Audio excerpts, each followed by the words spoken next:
দেখেন বাংলাদেশের সরকার এখন বর্তমান যার হেনু হলো বিপ্লবী সরকার, কিন্তু ওনার কোনো কিছু বিপ্লবীর মধ্যে পড়ে না।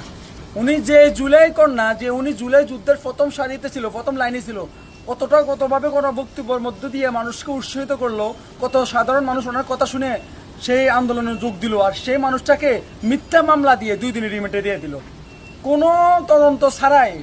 উনি নিজে বলতেছে তদন্ত ছাড়াই আমাকে রিমান্ডে দেওয়া হয়েছে।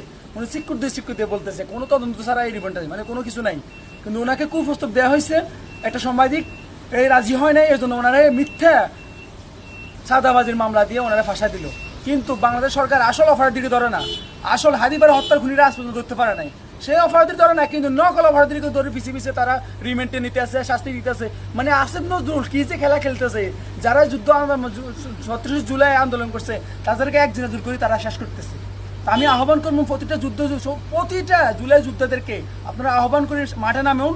আপনারা মাঠে নামি ওদের প্রতিরোধ করতে হবে, আপনাদের জুলাই যুদ্ধদেরকে বাঁচাতে হবে, সোজা কথা এটাই।